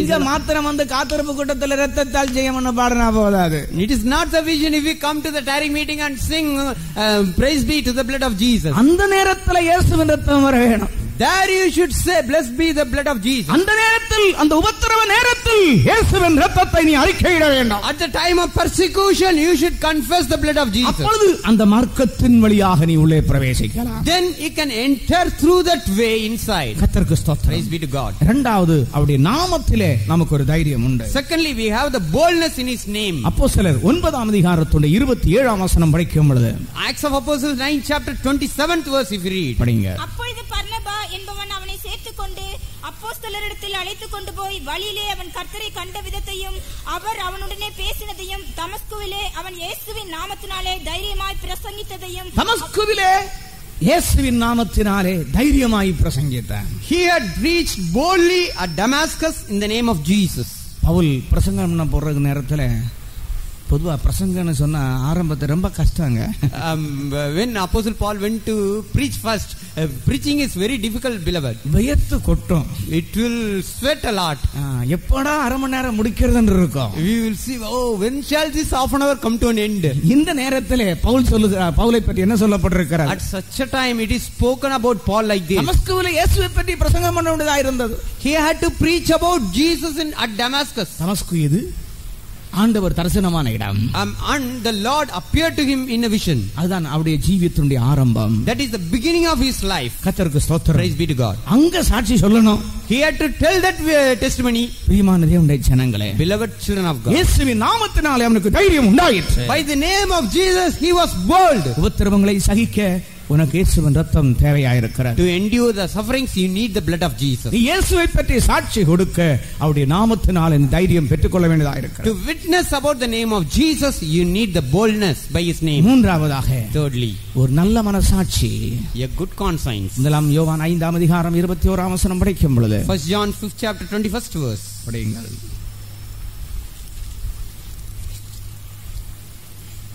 நம்முடைய இருதயம் நம்மை குற்றவாளிகளாக தீர்க்காதிருந்தால், 3ஆம் அதிகாரம் 21 வசனம். முதலாம் யோவான் 3ஆம் அதிகாரம். பிரியமானவர்களே, நம்முடைய இருதயம் நம்மை குற்றவாளிகள் என்று தீர்க்காதிருந்தால் நாம் தேவனிடத்தில் தைரியம் கொண்டு. பிரியமானவர்களே, நம்முடைய இருதயம் நம்மை குற்றவாளிகள் என்று தீர்க்காதிருந்தால், beloved, if our heart condemn us not, அந்த தைரியம் எப்படி கிடைக்கிறது? How can we get that boldness? நல்மனசாட்சியினாலே. By the good conscience. கர்த்தருக்கு ஸ்தோத்திரம். Praise be to God. எல்லா சந்தர்ப்பத்திலும், under all circumstances, நீங்கள் தைரியமாய் நிற்க வேண்டுமானால், if you want to stand boldly, அதாவது இந்த போலீஸ்காரங்களுக்கு திருடனை பார்த்தாலே தெரியும். The policeman will know thief on just looking upon him. எல்லா போலீஸ்காரங்களுக்கும் அல்ல. Not all to all policemen. சில ஆட்கள் இருக்கிறார்கள், சிலர் இருக்கிறார்கள் தேர்ந்தவர்கள். அவர்கள் ஒரு ஆள் நடந்து சும்மா கூப்பிடுவாங்க. They will simply call a person. திடீர்னு அகப்பட்டுருவான். Suddenly he will be caught. தெரியாம வந்து அகப்பட்டுடுவான். குருவி கண்ணில் அகப்படுற மாதிரி. Like the sparrow is caught in the snare, he will be caught. போலீஸ்காரங்களுக்கு அல்ல. Not all to all policemen. சில ஆட்கள் இருக்கிறார்கள், சிலர் இருக்கிறார்கள் தேர்ந்தவர்கள். அவர்கள் ஒரு ஆள் நடந்து சும்மா கூப்பிடுவாங்க. They will simply call a person. திடீர்னு அகப்பட்டுருவான். Suddenly he will be caught. தெரியாம வந்து அகப்பட்டுடுவான். குருவி கண்ணில் அகப்படுற மாதிரி. Like the sparrow is caught in the snare, he will be caught unknowingly. அவர் ஒரு கேள்வி கேட்பார், இவன் இன்னொன்னு ரிப்ளை சொல்லுவான். He will ask one question but he will give a different reply. தடுமாற ஆரம்பிப்பான். He will start to stumble, stammer. தடுமாற ஆரம்பிக்கும் போது நினைச்சிருவாங்க ஆளு கொலைப்படி நினைச்சிருவாங்க. Oh, immediately after he stammering, they will decide, oh, this is the wrong point. This is the ஏன் அவன் தடுமாறுகிறான்? Why he is stammering? மனசாட்சி சரியில்லை. His conscience is not proper. அவனுடைய மனசாட்சி அவனை வாதித்துக் கொண்டிருக்கிறார். His conscience is pricking him. பிரியமான தேவனுடைய ஜனங்களே, beloved children of God, நமக்கு தைரியம் வேண்டுமானால், if you want the boldness, முதலாவது இயேசுவின் ரத்தம், firstly the blood of Jesus, இரண்டாவது இயேசுவின் நாமம், secondly the name of Jesus, மூன்றாவது நல்மனசாட்சி, thirdly a good conscience. கர்த்தருக்கு ஸ்தோத்திரம். Praise be to the Lord. நான்காவதாக, fourthly, எபிரேயர் 13ஆம் அதிகாரத்துக்குள்ள நீங்கள் கடந்து வரும் பொழுது, if you turn to the Hebrews 13th chapter, 6வது வசனத்திலே 6th verse, அங்கே ஒரு மனுஷனுக்கு எப்படி தைரியம் உண்டாகிறது? how can a man get the boldness? நமக்கு இருக்கு அப்படிங்க. அதனாலே நாம் தைரியம் கொண்டு கர்த்தர் எனக்கு சகாயர், நான் பயப்படேன். எதனாலே தைரியம் கொண்டு? By which we can boldly say, 5ஆம் வசனம், நீங்கள் பண ஆசை இல்லாதவர்களாய் நடந்து உங்களுக்கு இருக்கிறவைகள் போதும் என்று எண்ணுங்கள். நான் உன்னை விட்டு விலகுவதும் இல்லை, உன்னை கைவிடுவதில்லை என்று அவர் சொல்லி இருக்கிறார். பண ஆசை இல்லைன்னு சொன்னா தைரியம் இருக்கும். if you do not have covetousness in you, you will be bold. லஞ்சம் வாங்கலன்னு சொன்னா தைரியம் இருக்கும். if you have not received any bribe, you will be bold. கர்த்தருக்கு ஸ்தோத்திரம். Praise be to God. அநியாயமாய் சம்பாதிக்கவில்லை என்று சொன்னால் நமக்கு தைரியம் இருக்கும். if you have not earned unjustly, you will be bold. பிரியமான தேவனுடைய ஜனங்களே, beloved children of God, எத்தனை பேர் பண ஆசை இல்லாதவர்களாய் தைரியம் கொண்டிருக்கிறீர்கள்? how many of you are bold without covetousness? அவர்கள் தைரியம் கொண்டிருந்து கர்த்தருக்கு சகாயர் என்று தைரியமாய் சொல்லலாமே. they can be bold and boldly say, the Lord is my helper. ஏன் இன்னைக்கு ஜனங்களுக்கு ஆபத்தான நேரங்களில் கர்த்தருக்கு சகாயர் என்று சொல்ல முடியவில்லை? why today in the time of danger our people are not able to say, the Lord is my helper? அவர்களுக்குள்ளே மனசாட்சியிலே அவர்களுடைய பொருளாசையினால் அவர்கள் பாதிக்கப்பட்டிருக்கிறார்கள். They have been affected by their covetousness. கர்த்தருக்கு ஸ்தோத்திரம். Praise be to God. ஐந்தாவதாக, Fifthly, தைரியம் எப்படி நமக்கு உண்டாகும்? how do we get the boldness? இயேசுவோடு இருக்கணும். Being with Jesus. அப்போஸ்தலர் நடவடிக்கைகள் 4ஆம் அதிகாரம் Acts of Apostles 4th chapter 13ஆம் வசனம். 13th verse. அங்கே பேதுரும் யோவானும் பிரசங்கிக்கிற தைரியத்தை கண்டபொழுது, There when they saw the boldness with which John and Peter preached, அவங்களுக்கு அந்த தைரியம் எப்படி வந்துருச்சு? how did they receive the boldness? அவர்கள் இயேசுவோடு இருந்தவர்கள் என்று அறிந்து கொண்டார்கள். They knew that they were with Jesus. பேதுருவும் யோவானும் பேசுகிற தைரியத்தை அவர்கள் கண்டு அவர்கள் படிப்பறியாதவர்கள் என்றும் பேதமையுள்ளவர்கள் என்றும் அறிந்தபடியினால் ஆச்சரியப்பட்டு அவர்கள் இயேசுவுடனே கூட இருந்தவர்கள் என்று அறிந்து நீங்கள் கொண்டார்கள். யாரோடு இருக்கிறீர்கள்? With whom are you? இயேசுவோடு இருந்தா உங்களுக்கு என்ன உண்டு? What you will have if you are with Jesus? இயேசுவோடு இருக்கிறாயா? Are you with Jesus? இல்ல இயேசு விட்டு நீ பிரிந்து இருக்கிறாயா? Or else are you separated from நீ Jesus? இயேசுவோடு இருந்தால் If you are with Jesus, உனக்கு தைரியம் இருக்கும். you will have that boldness. எத்தனை பேருக்கு தைரியம் இருக்கிறது? How many of you have that இயேசுவோடு boldness? இருக்கிறவங்க எல்லாம் ஒரு கையேத்தி ஒரு அல்லேலூயா சொல்லுங்க. Hallelujah! நான் எல்லாரையும் பார்த்துட்டு தான் இருக்கிறேன். I am seeing everyone. ஒவ்வொரு குடும்பத்தின் நிலவரம் எனக்கு தெரியும். I know the state of every family. யார் யாரெல்லாம் தைரியமா இருக்கிறாள் என்று. Who are all bold, I know. உங்களுடைய அல்லேலியா எல்லாம் சும்மா ஆவேலியா. Your hallelujah are just incitement. கர்த்தருக்கு ஸ்தோத்திரம். Praise be to God. நாம் இன்னைக்கு இயேசுவோடு இல்லை. நாம் இன்னைக்கு நம்மள அநேகர் Today இயேசுவோடு many இல்லை. of us are not with Jesus. ஆகையினால் அவருடைய ஜீவிதத்துல தைரியம் இல்லை. Therefore in our life there is no boldness. உனக்கு தெரியுமா நீ உலகத்தில் இருக்கிறவனை பார்க்கலும் உனக்குள்ள இருக்கிறவர் பெரியவர் என்று? Do you know that greater is he that is in you than he that is in the world? நாம் நம்மோட இருக்கிறவர் யாருன்னு நாம் அறிய வேண்டும். We should first know who is he that is in us. ஒரு மனுஷன் ஆட்சியில இருந்தாச்சுன்னு சொன்னா என்னென்ன பண்றான்? If a person is in rule, what are all the things he is doing? கருணாநிதிக்கு மகமாறு அழகிரி அவன் இவன் என்ன அட்டகாசம் பண்றான்? என்ன அப்பா மந்திரி, முதலமைச்சர், முன்னாள் அமைச்சர், இன்னாள் அமைச்சர்.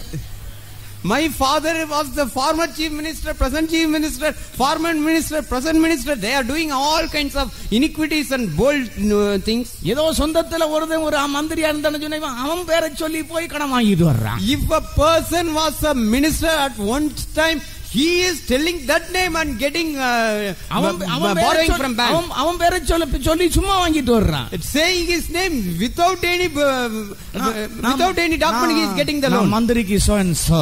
I am so and so to the minister. Praise be to God. இப்படி ஏமாத்துறாங்களே. They are cheating like this. நீ ஏமாத்த வேண்டிய அவசியம் இல்லை. You need not cheat. நீ யாருன்னு தெரியுமா? Do you know who are you? கூட இருக்கிறவர் யாருன்னு தெரியுமா? Do you know whom you are having with you? With whom are you? அவர்கள் இயேசுவோடு இருந்தபடியால், because they were with Jesus, அவர்களுக்குள்ளே மிகுந்த தைரியம் இருந்தது. they had a great boldness. கர்த்தருக்கு ஸ்தோத்திரம். Praise be to God. அடுத்தபடி ஆறாவதாக படிக்கும் Sixthly, if you read அப்போஸ்தலர் 28ஆம் அதிகாரம் 15வது வசனத்தில், Acts of Apostles 28 chapter 15th verse, Pavul சகோதரரை கண்டு தேவனை அவர் தைரியப்பட்டான் என்று சொல்லி இருக்கிறார். Paul was strengthened on seeing the brethren. படிங்க. அவ்விடத்தில் உள்ள சகோதரர்கள் நாங்கள் வருகிற செய்தியை கேள்விப்பட்டு சிலர் அப்பியூபுரம் வரைக்கும் சிலர் 3 சத்திரம் வரைக்கும் எங்களுக்கு எதிர்கொண்டு வந்தார்கள். அவர்களை பவுல் கண்டு தேவனை ஸ்தோத்திரித்து தைரியம் அடைந்தான். அவர்களை பவுல் கண்டு, When Paul saw the brethren, சகோதரரை கண்டு, when he saw the brethren, ஸ்தோத்திரித்து he thanked God தைரியம் அடைந்தான். and he took courage. பிரியமானவர்களே, Beloved, நம்முடைய ஜீவிதத்திலே in our life, சகோதர ஐக்கியம் with the fellowship or the brotherhood, நமக்கு ஒரு பெரிய தைரியத்தை கொடுக்கக்கூடியது. it can give us a great boldness. கர்த்தருக்கு ஸ்தோத்திரம். Praise be to God. இன்றைக்கு அநேகருக்கு இந்த ஐக்கியத்துடைய மேன்மை தெரியல. Today many of the people do not understand the excellence of this fellowship. ஆகவே அவர்கள் இந்த ஜெபங்கள்ல பங்கெடுக்கிறது இல்ல. Therefore they are not taking part in the prayers. அவர்கள் ஊழியங்கள்ல பங்கெடுக்கிறது இல்ல. They are not taking part in the ministries. அவருடைய ஐக்கியத்துடைய விசேஷம் என்னவென்று அவர்களுக்கு புரியவில்லை. They are not able to realize the speciality of the fellowship and brotherhood. இந்த ஐக்கியத்துக்குள்ள நீ இருப்பாயானால், if you are within this fellowship, நீ ஒரு தைரியசாலியா இருப்பாய். you shall be a bold person. நீங்கள் இந்த கட்டடத்தை பாருங்கள். You see this building, இதுல ரொம்ப பலவீனமான பொருள் இருக்கிறது. there are some very weak things. அது என்ன தெரியுமா? Do you know which is that? மணல். The sand. அந்த மணலை வச்சு நீங்க ஒரு கட்டடத்தை கட்ட முடியுமா? Can you build a building with the sand? கட்ட முடியுமா? Can you build? அதை எடுத்து ஒரு கோபுரத்தை கட்ட முடியுமா? Can you build a tower with a அது sand? மதலை கட்ட முடியுமா? Can you build a great wall with sand? தண்ணி வந்தாச்சுன்னா இழுத்துக்கிட்டு போகிறான். If water comes, it will simply carry it away. ஆனால் இப்போ இதற்குள்ள இருக்க மணல் எல்லாம் ரொம்ப தெம்பா இருக்கிறது. But the sand within this building is so bold. ஏன்? Why? அது பலவான்களோடு சேர்ந்து இருக்கிறது. It is joined with the strong people. கம்பி சிமெண்டோடு இதோட கலந்து போய் இருக்கிறது. It is mixed with the iron rods and the cement. அதனால அது சக்தியா இருக்கிறது. Therefore it is strong. உங்களுடைய வாழ்க்கையிலே தைரியமா இருக்க வேண்டுமானால், If you want to be bold in your life, பரிசுத்தவான்களோடு ஐக்கியமா இருக்க வேணும். you should have fellowship with the saints of God. ஏன் உங்களுடைய வாழ்க்கையில தைரியம் இல்லை? Why there is no boldness in your life? பரிசுத்தவான்களோடு ஐக்கியம் உங்களுடைய வாழ்க்கையில இல்ல. In your life there is no fellowship of saints. கர்த்தருக்கு ஸ்தோத்திரம். Praise be to God. அடுத்தபடியாக Seventhly, 1 யோவான் 2 அதிகாரம் 28வது வசனத்தில் 1 John 2nd chapter 28th verse. படியுங்கள் சீக்கிரம். மேலும் நான் புதிய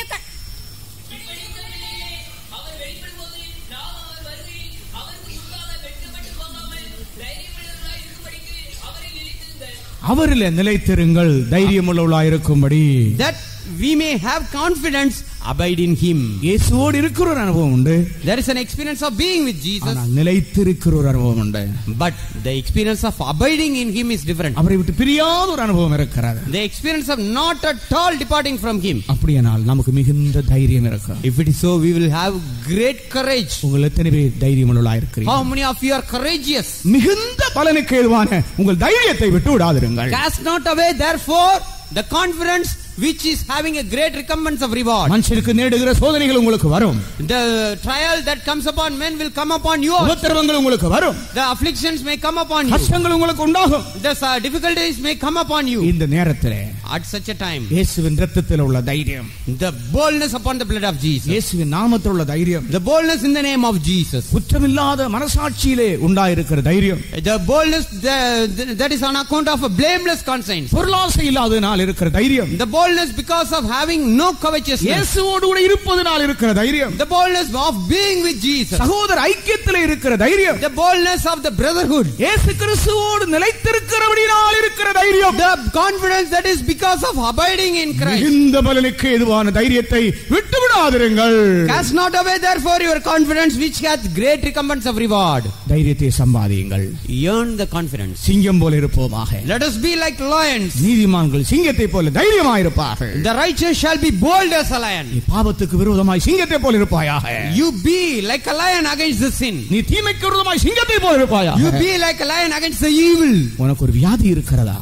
Do you have a sickness in you? வியாதிக்கு விரோதமாய் சிங்கம் கர்ச்சிக்கிறது போல கர்ச்சிப்பாயாக. Like the lion roareth, you should roar against the sickness. சாத்தான் உனக்கு விரோதமாய் போராடிக் கொண்டிருக்கிறானா?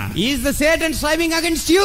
நீ சிங்கத்தை போல இருப்பாயாக. You be bold like a lion. உன்னை அசைக்க ஒரு வல்லமையும் இல்லை. There is no power to move you. உனக்குள் இருக்கிற விசேஷம் இன்னதென்று உனக்கே தெரியவில்லை. You yourself are not able to realize what is the specialty in you. நாம் இந்த உலகத்தை ஆளுகை செய்ய வேண்டிய மனுஷன். We are the people who are to rule over this world. நித்தியத்தை ஆளுகை செய்ய வேண்டிய We மனுஷன். are to rule in eternity. தேவ தூதர்களையும் நாம் ஆளுகை செய்ய வேண்டியவர்கள். We are to rule over angels also. தேவ தூதர்களை நாம் நியாயம் தீர்க்க வேண்டியவர்கள். We are to judge the angels. இந்த உலகத்தில் உண்டாகுதான் உபத்திரவங்களோ பாடுகளோ நம்முடைய ஜீவத்தை அசைக்க வேண்டாம். But let not the tribulations and trials of this world move us and shake us. நிலையான சுதந்திரம் ஒன்று மேலே இருக்கிறது நோக்கி பாருங்கள். Let us look upon the incorruptible inheritance that is above. இந்த உலகத்திலே போராடி வருகிற வல்லமைகள் ஒன்றும் நம்மை தாக்குவதற்கு நம்முடைய தைரியத்தை நாம் இழந்து போக வேண்டாம். Let us not leave the confidence that the perishing powers of the world may disturb us. நாம் சரீரத்தில் இருந்தாலும் சரீரத்தில் இல்லாமல் போனாலும் Whether we are in the body or not, நாம் தைரியமாகவே இருப்போம். let us be bold always. கொஞ்ச நேரம் கால்களை மடக்குங்கள். Let us all kneel down for a while. எத்தனை பேர் தைரியமுள்ளவர்களாக இருக்கிறீர்கள்? How many of you are bold? உங்களுடைய கஷ்டங்களில் எத்தனை பேர் பதறிக் கொண்டிருக்கிறீர்கள்? At the time of your suffering, how many of you are crying out? போராட்டங்களிலே பாடுகளில் எத்தனை பேர் கலங்கிக் கொண்டிருக்கிறீர்கள்? At the time of a trial and tribulation, how many of you are troubled? இயேசுவின் இரத்தத்தை அறிக்கையிடுங்கள்.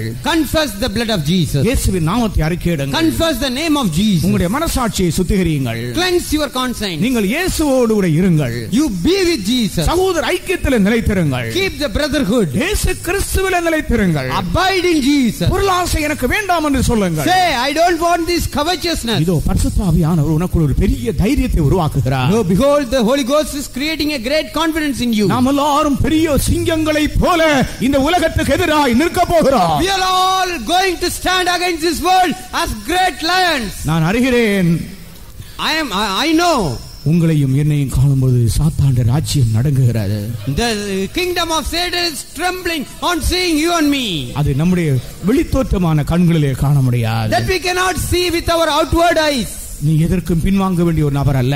You are not a person to backslide. நீ பின்னிட்டு பார்க்கவே கூடாது. You should not turn back and see. இந்த முதுகை காட்ட கூடாது. You should not show your back. முகத்தை காட்டு. You show your face. தேவனுடைய பிள்ளைகளே, Beloved children, தைரியம் இல்லை என்றால், if you do not have the confidence, நீ முகத்தை காட்ட முடியாது. you cannot show your face. நீ தைரியத்தை இழந்து போனால், If you lose your நீ confidence, முதுகைத்தான் காட்டுவாய். you will be showing your back நீ only. எதை காட்ட போகிறாய்? What you are going to show? நீ முகத்தை காண்பிப்பாயானால், If you show your face, உன்னுடைய முகம் பிரகாசிக்கும். your face will shine, கர்த்தருடைய மகிமை உன்மேல் உதிக்கும். and the glory of the Lord will shine upon you. உன்னுடைய முகம் பிரகாசிக்கும். Your face will be நீ brightened. வெட்கப்பட்டு போக மாட்டாய்.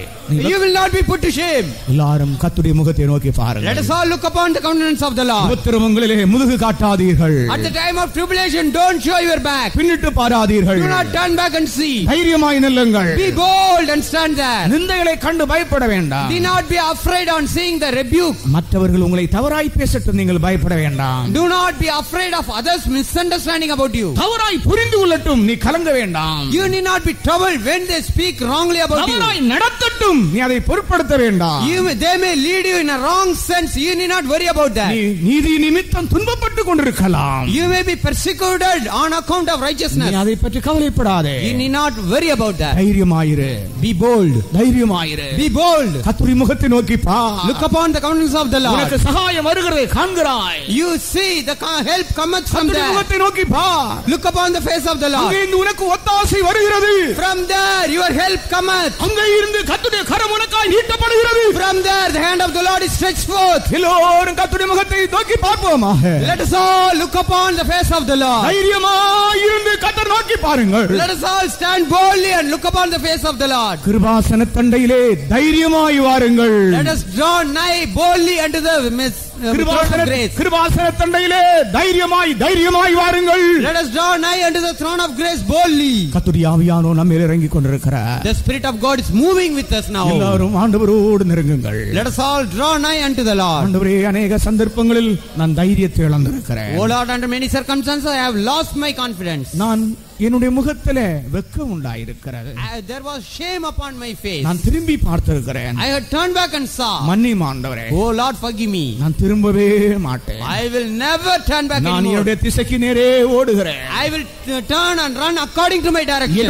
என்னுடைய திசைக்கு நேரே ஓடுகிறேன். I will turn towards my direction. எனக்கு ஒரு திசை உண்டு. There is a direction to me. அந்த திசையை விட்டு நான் தெற்றி போவதில்லை, திசை கெட்டு போவதில்லை.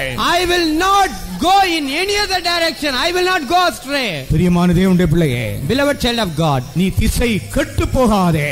you do not go astray. உனக்கு ஒரு திசை உண்டு. There is a target before you. அதான் கர்த்தர் வீற்றிருக்கிற இடம். That is the place where the Lord is seated. அதுவே தேவனுடைய சிங்காசனம். That is the throne of God. அங்கே நோக்கி பார்ப்பாயாக.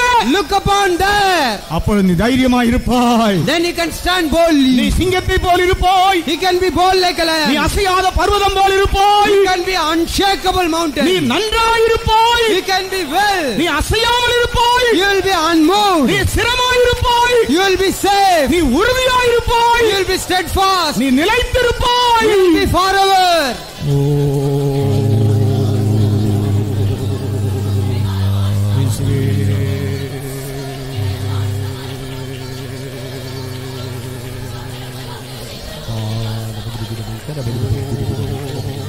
Jesus.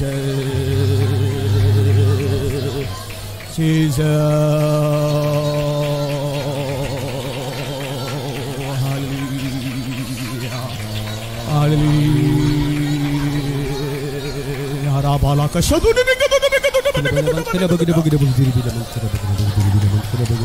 வாயிலை திறந்து ஸ்தோத்திரித்து தைரியப்படுங்கள். Open your mouth, praise God and be emboldened. தேவனை மகிமைப்படுத்தி தைரியப்படுங்கள். Glorify God and get bold. இயேசுவின் இரத்தத்தை சொல்லி தைரியப்படுங்கள். Remember the blood of Jesus and be encouraged. இயேசுவின் நாமத்திலே தைரியப்படுங்கள். By the name of Jesus be encouraged. மனசாட்சியை சுத்தம் பண்ணி தைரியப்படுங்கள். Cleanse your conscience and become bold. இந்த ஐக்கியத்திலே ஸ்திரமாயிருந்து தைரியப்படுங்கள். Be steadfast in the fellowship and be bold. இயேசுவிலே நிலைத்திருந்து தைரியப்படுங்கள். Abide in Jesus and be bold.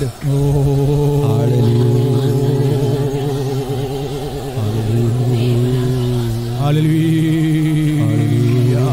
Hallelujah. Hallelujah.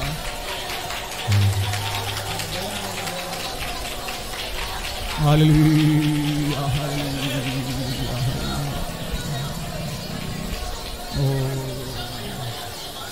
எல்லாரும் எழும்பி நில்லுங்கள். Let us all stand up.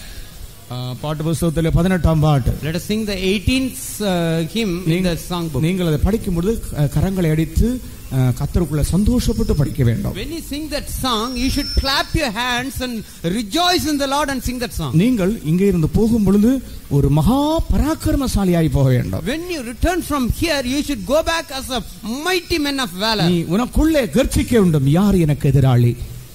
And you should roar within yourself, who is my adversary? யார் எனக்கு எதிராளி? Who is my adversary? எனக்கு எதிராளி யார்? Who is my adversary?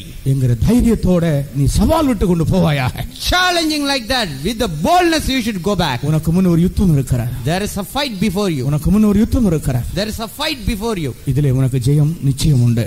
Surely you will get the victory in this battle. இந்த யுத்தத்துக்கு பின்பு உனக்கு ஒரு பெரிய மகிமை இருக்கிறது. After this battle you will have a great glory. நீ அந்த யுத்தத்தை இந்த வாரத்திலே சந்திப்பாய். In this week you will face that battle. உனக்கு ஜெயம் கொடுக்கிற தேவனை நீ ஸ்தோத்திரிப்பாயாக. You glorify and praise God who grants you the victory. நமக்கு ஜெயம் கொடுக்கிற தேவனை நாம் ஸ்தோத்திரிப்போம். Let us praise God who grants us the victory. Oh, praise the Lord. Praise the Lord. Sotram, sotram, sotram, sotram. Praise the Lord. Praise the Lord. Sotram, sotram, sotram, sotram, sotram. வெல்லமுள்ள நகரமாம் இயேசுவண்டை பயமின்றி ஓடி வந்திடுவார். வெல்லமுள்ள நகரமாம் இயேசுவண்டை பயமின்றி ஓடி நீ வந்திடுவார். சஞ்சல தீர்க்கொரு நம் காத்துக்குவா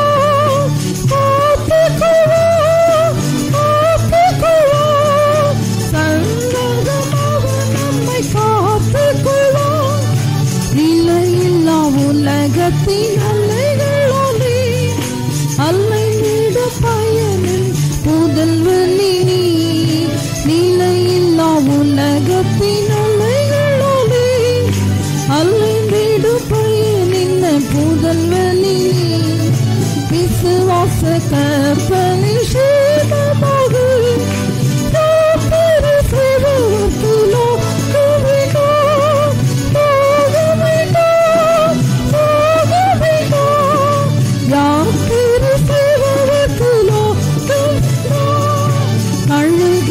பறந்து நீ உன்னதற்கு வாழ்கின்ற ஜீவியம் வாஞ்சித்துக்கொள். கழுகு போல் பறந்து நீ உன்னதற்கு வாழ்கின்ற ஜீவியம் வாஞ்சித்துக்கொள்.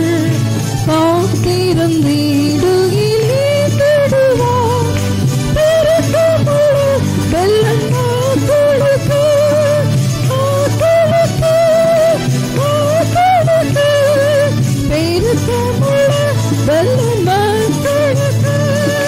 மரணத்தான் வருகிலும் பயப்படாதே. வீரங்கத்தான் காத்திடுவார். மரணத்தான் வருகிலும் பயப்படாதே. வீரங்கத்தான் காத்திடுவார். யாதொன்று முன்னை பயப்படுத்து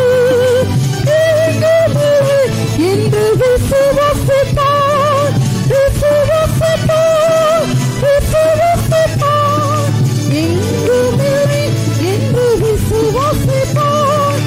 ஆறுதல் அடையும் நாடு சென்று இயேசுவின் நாட்டில் நான் ஆனந்திப்பேன். ஆறுதல் அடையும் நாடு சென்று இயேசுவின் நாட்டில் நான் ஆனந்திப்பேன். பரமசுகம் பெற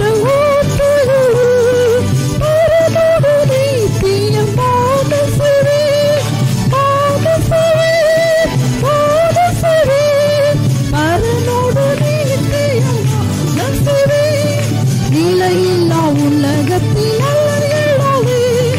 அலைந்து பயனின் புதல்வனி நீ. நிலையில்லா உலகத்தில் அலைந்து பயனின் புதல்வனி நீ. விசுவாச கப்பலில் சேதமாக சிவகத்தில் ஓட வேண்டாம், ஓட வேண்டாம், ஓட வேண்டாம். யாத்திரை சிவகத்தில் ஓட போல் பறந்து நீ உன்னதத்தில் வாழ்ந்து ஜீவியம் வாஞ்சித்துக்கொள். கழுகு போல் பறந்து நீ உன்னதத்தில் வாழ்ந்து ஜீவியம் வாஞ்சித்துக்கொள். காத்திருந்தீடுகிறான் பெருக்கமுள்ள வெள்ளன் நாட்களுக்கு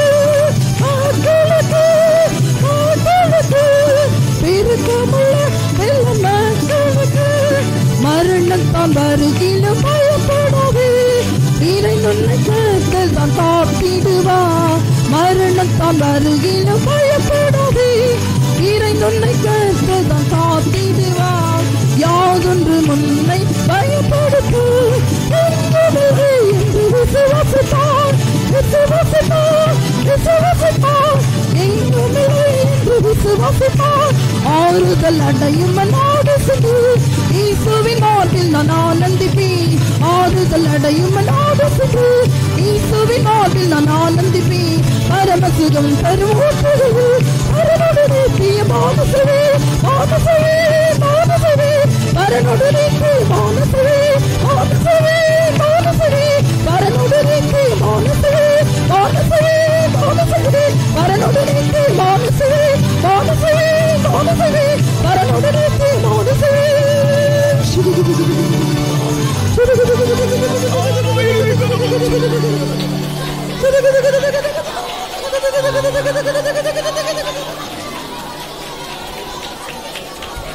மரணம் தான் வருகிலும் பயப்படாதே, இறைந்துன்னை கர்த்தர் தான் காத்திடுவார்.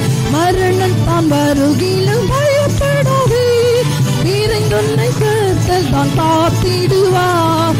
யாதொன்று முன்னை பயப்படுத்து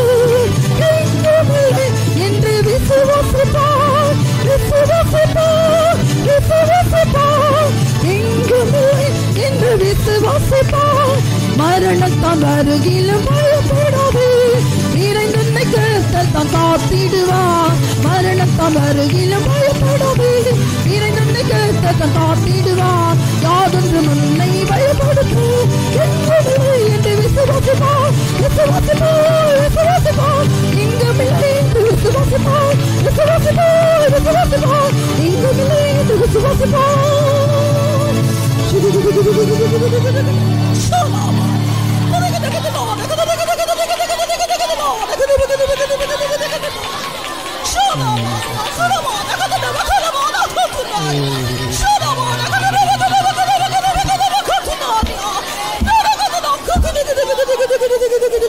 எதற்கும் பயப்பட வேண்டாம். You need not fear for anything. உன்னுடைய குடும்ப பிரச்சனைக்கு நீ பயப்பட வேண்டாம். You need not fear the problem that is against you. உனக்கு இருக்கிற கடன் தொல்லையை கண்டு நீ பயப்பட You வேண்டாம். need not fear the debt problem against you. உன்னுடைய சரீரத்தில் இருக்கிற வியாதிக்கு நீ பயப்பட வேண்டாம். You need not fear the sickness in your body. உனக்கு இருக்கிற எதிர்ப்புகளை கண்டு பயப்பட You வேண்டாம். need not fear the opposition against உனக்கு you. வருகிற நிந்தைகளை அவமானங்களை கண்டு பயப்பட வேண்டாம். You need not fear the rebukes and affliction reproach. தைரியமாய் இருப்பாயாக. Be bold. கர்த்தருக்குள் தைரியமாய் இருங்கள். Be bold in the Lord. மரணம் தான் வருகிலும் பயப்படாதே. இறைந்துன்னை கர்த்தர் தான் காத்திடுவார். மரணம் தான் வருகிலும் பயப்படாதே, இறைந்துன்னை கர்த்தர் தான் காத்திடுவார்.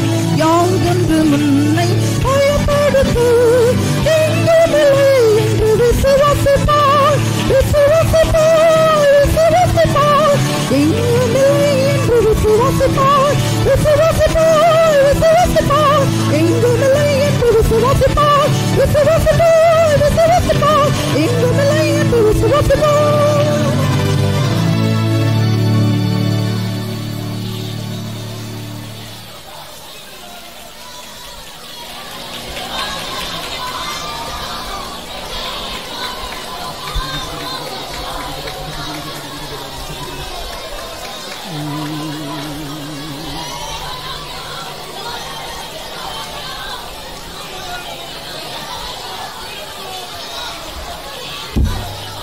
அநேக தேவனுடைய பிள்ளைகள் உபத்திரவங்களுக்குள்ளாய் போகிறார்கள்.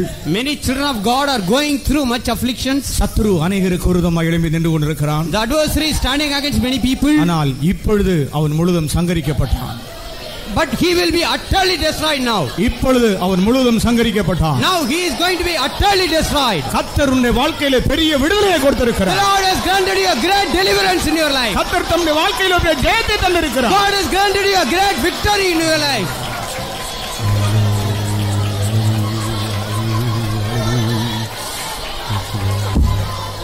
எல்லாரும் ஸ்தோத்திரம் பண்ணுவோம். Let us all praise God. ஸ்தோத்திரம் ஸ்தோத்திரம். நம்முடைய ஆராதனை கர்த்தர் நடத்தி தந்ததுக்காக ஸ்தோத்திரம் பண்ணுவோம். ஆரம்பம் முதல் முடிவரையிலும் பரிசுத்த ஆவியானவர் நம்முடைய மத்தியில் அசைவாடி கொண்டிருந்தபடியால் ஸ்தோத்திரிப்போம். அவர் நமக்கு தந்த வார்த்தைகளுக்காக ஸ்தோத்திரம் பண்ணுவோம். அவர் நமக்கு தந்த மகா பெரிய தைரியத்துக்காக ஸ்தோத்திரம் பண்ணுவோம்.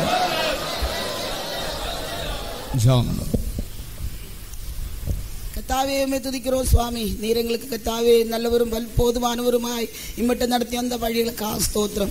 இந்த மாதத்தின் முதல் வாரத்திலே தேவ சமூகத்தில் கூடி உம்மை ஆராதிக்கும்படியாக ஆவியோடு உண்மையோடு உண்மை ஆராதிக்கும்படியாக எங்களை கூட்டி சேர்த்து உம்முடைய பரிசுத்த சமூகத்தை தந்து கர்த்தாவே உண்மையாகவே உம்முடைய ஆவியிலே நாங்கள் எல்லாவற்றையும் செய்ய உதவி செய்ததுக்காக ஸ்தோத்திரம். நீர் எங்களுக்கு வெளிப்படுத்தி தந்த சத்தியங்களுக்காக ஸ்தோத்திரம், ஆலோசனைக்காக ஸ்தோத்திரம். கர்த்தாவே இந்த நாட்களில் தேவ ஜனங்கள் போகிற பாதையிலே ஒரு நாளும் சோர்ந்து போகாதபடி நாங்கள் தைரியமாக கர்த்தாவே மிகுந்த வலனுக்கு ஏதுவான தைரியத்தை விட்டு விடாதபடி எங்களுடைய தைரியத்தை பாதுகாத்துக் கொண்டு நாங்கள் அதுக்கு என்னென்ன செய்ய வேண்டும் என்று வெளிப்படுத்தி தந்ததுக்காக ஸ்தோத்திரம். கர்த்தருடைய இரத்தத்தில் மாத்திரம் நாங்கள் சார்ந்து கொண்டு உம்முடைய நாமத்தில் கர்த்தாவே நாங்கள் தைரியமாக இருந்து கொண்டு எங்களுடைய மனசாட்சியை பாதுகாத்து கர்த்தருக்குள்ளே நிலைத்திருக்க கர்த்தரோடு ஜீவிக்க கர்த்தாவே எங்களுக்கு உதவி செய்ய உடந்து கெஞ்சிரோம். உலகத்தையும் உலகத்தின் ஆசைச்சைகளையும் வெறுத்தவர்களாய் உம்முடைய வருகையாவலோடு காத்திருக்க கிருபை செய்ய விடமே. கேட்ட வசனம் ஒவ்வொருவருக்குள்ளே கர்த்தாவே அது ஜீவனாய் அது வல்லமை உள்ளதாய் கிரியை செய்ய உதவி செய்ய விடமே. இந்த வாரம் எல்லாம் உடைய ஜனங்களை பாதுகாக்க உடந்து கெஞ்சுகிறோம். உம்முடைய வருகை நாள் மிக சமீபமா இருக்கிறபடினாலே சாசானவனும் வல்லமையாக கிரியை செய்கிறது. நீதிவான் கர்த்தாவே சிங்கத்தை போல தைரியமாயிருப்பான் என்று சொல்லி இருக்கிறது. மிகுந்த வலனுக்கு ஏதுவான எங்களுடைய தைரியத்தை விட்டு விடாதபடி நாங்கள் உமக்குள்ளே தைரியமாக இருந்து நிலை கொண்டிருந்து நீர் வெளிப்படும் நாளை அவளோடு காத்திருக்க கிருபை தாரும். எங்களை தாழ்த்தி உம்முடைய கருத்துல படைக்கிறோம் சுவாமி. இந்த கூட்டத்தை நீர் பொறுப்படுத்தி ஆசீர்வதித்தீர், எங்களை தைரியப்படுத்தினீர், எங்களை பலப்படுத்தினீர், எங்களை யுத்தங்களை நடப்பிக்கிற தேவன் நீர் எங்களுக்கு முன்னாக போறபடினாலே ஸ்தோத்திரம். நீங்கள் சும்மா இருப்பீர்கள் என்று சொன்னீரே. நாங்கள் மௌனமாயிருந்த எல்லாவற்றையும் கர்த்தருடைய கரத்திலே கொடுத்து கொண்டு உம்மிடத்தில் ஆறுதலை பெற்று கர்த்தாவே உமக்காக ஜீவித்து பரிசுத்தமாக்கப்பட்டு நீர் எங்களுக்கு வைக்கிற அந்த நித்திய சுதந்திரத்துக்கு எங்களை தகுதிப்படுத்த வேண்டும் கெஞ்சுகிறோம். அதுக்கு எங்களை ஆவி ஆத்தும சரீரத்தை ஒப்படைக்கிறோம். காத்துக்கொள்ளும் எல்லா துதிகன மகிமை உமக்கே தருகிறோம். இயேசுவின் நாமத்தில் கேட்கிறோம் பிதாவே. ஆமென். கர்த்தர் நம்முடைய விண்ணப்பங்கள் விண்ணெல்லாம் கேட்டபடினாலே கரங்களை உயர்த்தி ஸ்தோத்திரிப்போம். Praise the Lord, praise the Lord, praise the Lord. எல்லா கனத்தையும் மகிமையும் கர்த்தருக்கு கொடுத்து ஸ்தோத்திரம் பண்ணுங்கள். Praise the Lord. நம்முடைய கர்த்தராகிய இயேசு கிறிஸ்துவின் கிருபையும் பிதாவாகிய தேவனுடைய அன்பும் பரிசுத்த ஆவியின் ஐக்கியம் நாம் அனைவரோடும் சகல பரிசுத்தவான்களோடும் கர்த்தருடைய வருகை விருந்தும் கூட இருப்பதாக. ஹல்லேலூயா, ஹல்லேலூயா, ஹல்லேலூயா.